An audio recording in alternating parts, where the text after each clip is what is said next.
Oh boy, this is a big one. So, I was gonna make this video yesterday. Well, I did make it yesterday, but I'm uploading it today. Um, I'm not really sure how to get into this because this whole scenario has escalated a lot farther than I thought it would. Um, it started out as just quipping back and forth about a certain topic, but then the drama of it kind of got super carried away, and I don't really want to get into the drama because I don't like it. But I just wanted to put my thoughts about what exactly is being said here. So this is a little spat that happened between Jeremy from the Quartering and Matt Walsh of the Daily Wire.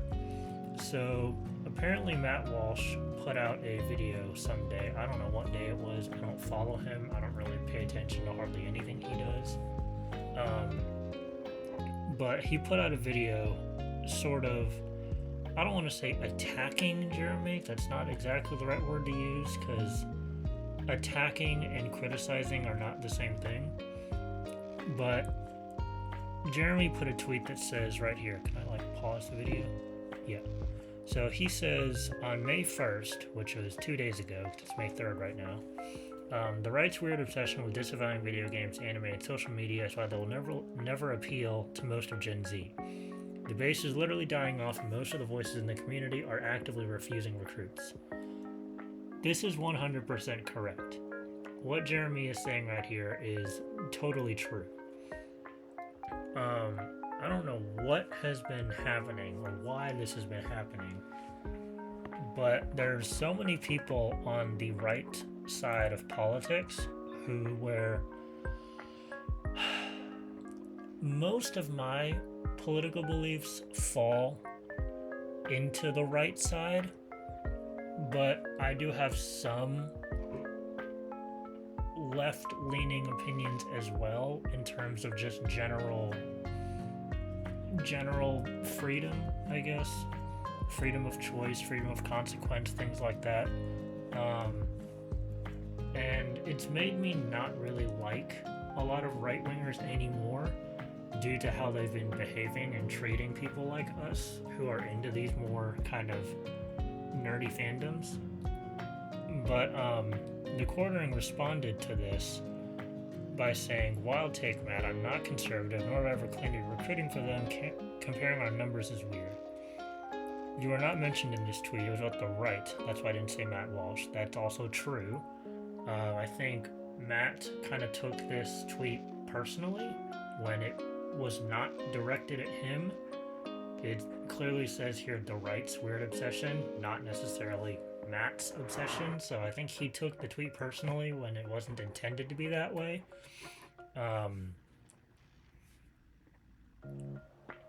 That's why he says the right and not Matt Walsh, because he wasn't talking about a particular individual, he's referring to the entire base. And then down here it says, I'm not interested in the infighting, but I'm allowed to respond. So yeah, this is kind of where I wanted to end it. I don't really want to go further than that, because they kind of start going back and forth.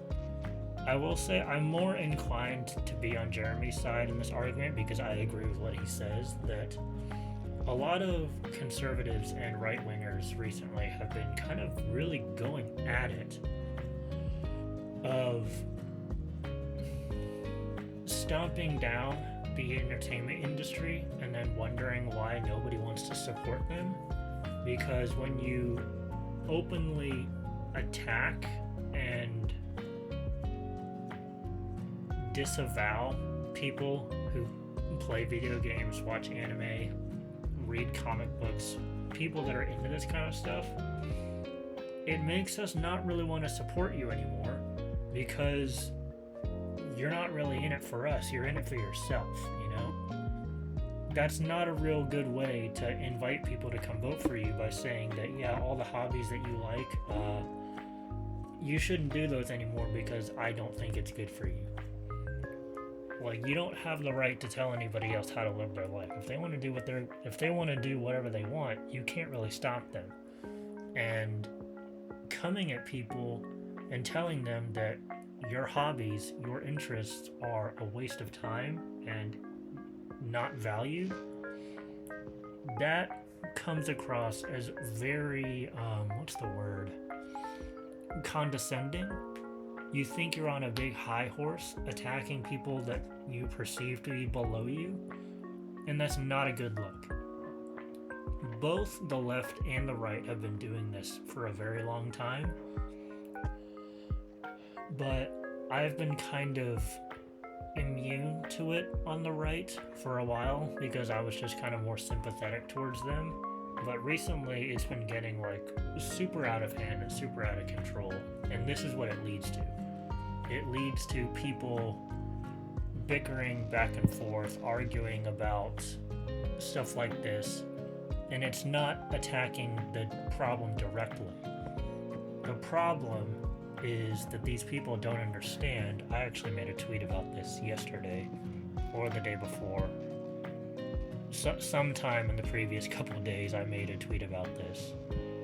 If I can look back and find it. There it is. This is the truth. Republicans and conservatives will never win anything by fighting against LGBT people, arguing gender theory, and pushing religious doctrine. Face it, you've lost. You need to adapt. This is the easiest way to reach young voters is through the entertainment industry. This is my thought. This is my whole assessment of the situation of what's going on right now. And I think this is probably the tweet that started this whole argument from April 29th that just didn't really kick off until maybe today or yesterday. Jackson Hinkle, I have no fucking idea who this guy is. I've never heard of him before. But then I quoted it and replied saying, this is why Republicans lose everything and deserve to lose, because you don't understand what the real problem here is. You just don't get it, and I don't know how to make people understand it. I don't know how to make them understand the fact that entertainment is where the big money is at in terms of recruiting for your cause. If you want people to be more sympathetic towards you, you have to hit them where people are paying attention, which is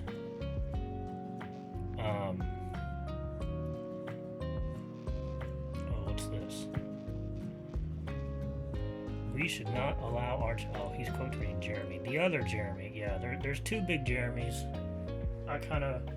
When I first started getting into this a few years ago, I kind of got into this, and I realized, wait a minute, there's two really big YouTubers I watch, but they're both named Jeremy, so that's kind of a little predicament, but yeah.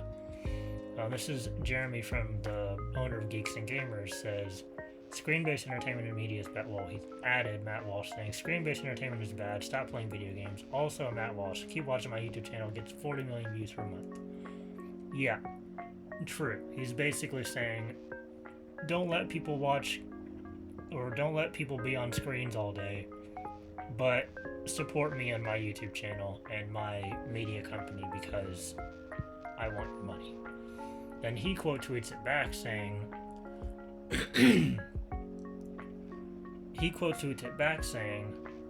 we should not let our children's lives revolve around screens. So you're saying all screen-based entertainment is always bad for everyone all the time, you hypocrite. That's not what he's saying. It's just a little bit ironic that you're coming at people saying, do not have people's lives revolved around screen time, but yet you literally run a business that revolves around screen time of people watching your content. So it's kind of ironic that you would have both opinions at the same time that don't seem to, coincide. And then him talking about Cobra Cast, that's his little live stream. Well, not little, I don't know. But he made another tweet yesterday, or maybe the day before, that I also saw. Oh gosh, I wonder if I can find it. That was also a good point that I liked.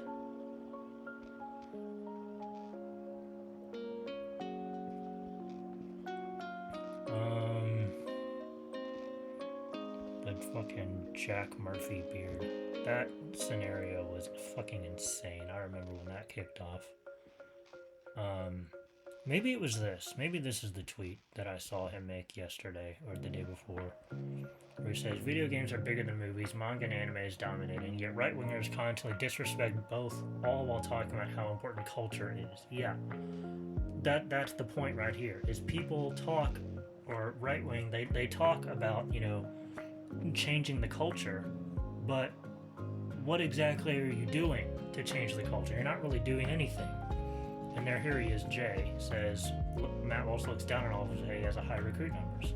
So yeah, it's like you're fighting against something, but you don't actually know what the problem is. You're fighting without a real solution. That's what the problem with these big pundits are, is they don't see what they're doing is hurting themselves more than helping. And this is it. I saw him tweet this earlier as well. He said, that's a parenting issue. Let's play video game really cool. I said, yeah. So people have also interpreted what Matt says to say too much screen time, especially for kids, is not a good thing. Yes. Is playing video games and watching anime and doing all this stuff, is it bad?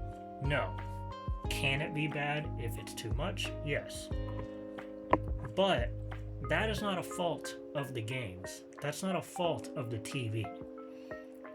If you are a parent and your kid is spending 12 hours a day on TV or on a computer, whose fault is that? It's your fault as the parent for not controlling them, because it is your job as the parent to make sure that the kid doesn't do anything that's toxic for them. Because obviously kids are kids. Kids are stupid. They don't know. They don't understand things. It's your job as the parent to say too much is too much and dial it back. You can't blame the games when you, the parent, are giving them complete control over it. When it's your job to mediate that, or it's your job to moderate it from the beginning. So, yeah. I guess that's where I can end this. This was a weird video to make. Different, because I haven't typically talked about anything this serious before. But I just kind of wanted to get this out there because it was something that I actually feel very strongly about, despite me not saying much about it. But yeah, if you like these videos, remember to like, comment, and subscribe, and follow me on Twitter. All my links are in the description.